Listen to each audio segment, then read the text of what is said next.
Today is the middle of January. It is cold, damp, foggy today.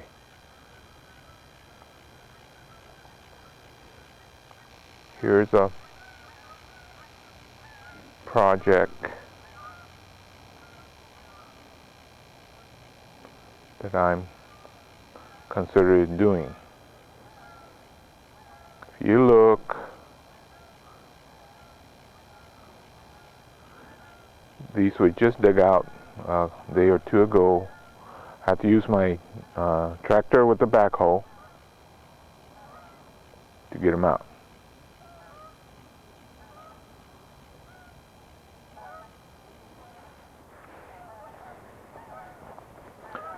What I have to do with this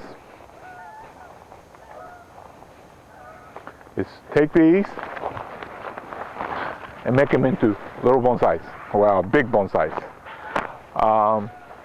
This is not the best time that I consider for working with Japanese maples, but because these were in an area that I didn't want them, and in terms of time, this is the only time I'm going to have to work on these. So I'll work on it, and then we're going to use these as examples of what you shouldn't do unless you have to, like I'm having to do now.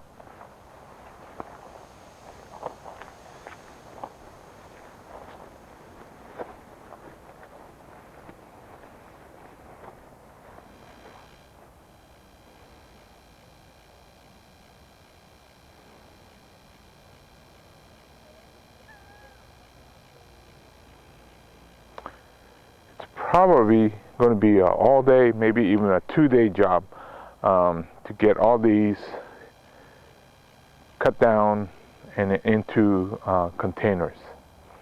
What you see here is these were grown in what's called a grow bag, and what it's supposed to do is you plant these in the ground, but it keeps most of the big roots contained. Unfortunately, you're supposed to dig these out after 2 or 3 years. It went 20 years so that it popped through, but still it's a little bit easier than if it was stuck in the ground as a seedling. Those are very difficult to work on after these been in the ground for 20 years. But anyway, there is a lot of work for me in the next day or so.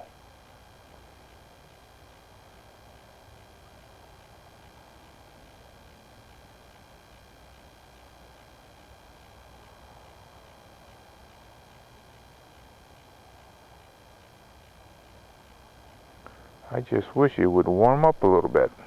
It's so hard to work when the hands are cold.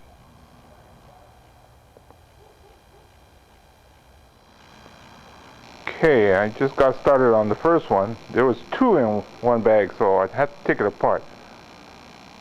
This is a very brutal process. I shook all the dirt loose. The tangled roots and things got cut off. And as we pan up,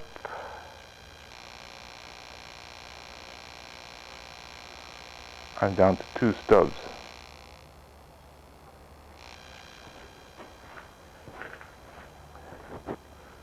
Now this one, it got a problem. There's not much root here. I'm also going to have to cut this even shorter so it fit in this can. That's the problem with not container grown or field grown material. If this was in the ground with no barrier, this would have been out here and the roots would have been big and you'll never get back into a container. This one here is a little better.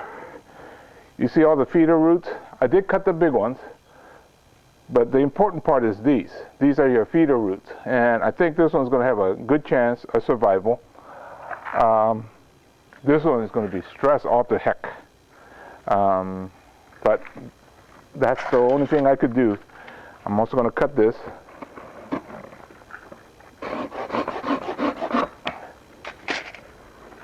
Now it fits in here. This is a standard 15-gallon container, and what happens is if you don't have it in a container like this, when it gets finished, See how it's stubbed out like that? If this was large, it's really going to be prominent. Eventually, I'm going to cut this off when this one is big enough. But the reason I don't like field grown is that you can't afford the container, bonsai container afterwards. This is about the fairly large size.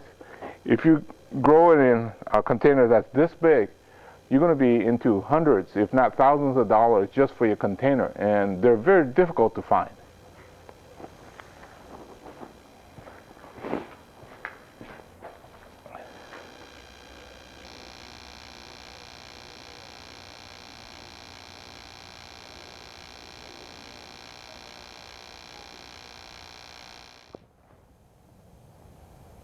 Okay, it's a day later. I worked on these yesterday. Actually, these two came out of one bunch. I abandoned the three others in that they were too big. They were very nice as landscape materials, and the chance of becoming a decent bonsai material in the future, even in the distant future, was remote. So rather than taking a chance, especially remember I said that this is a risky time of the year, middle of January. So I just did these. It was a lot of work taking the roots apart, getting to fit in here, and then the chance of having something really great seems somewhat remote, and the others were even more difficult. So what I did was I replanted those in a different part of my garden as a landscape plant. They were good-looking plants for landscape. It was just not convertible to future bonsai. So that's one of the things you're going to have to do, is to honestly evaluate. You know, if I thought that in 10 years those going to amount to something, I would have taken the chance. But even spending 10 more years on the conversion from landscape to a bonsai material, I didn't see the potential. Plus the fact that it was going to be tremendous amount of work based on how much I had to do on these. I took the route and say, okay, I'll give up. And sometimes you just got to do that. Okay, so evaluate your materials before you get started.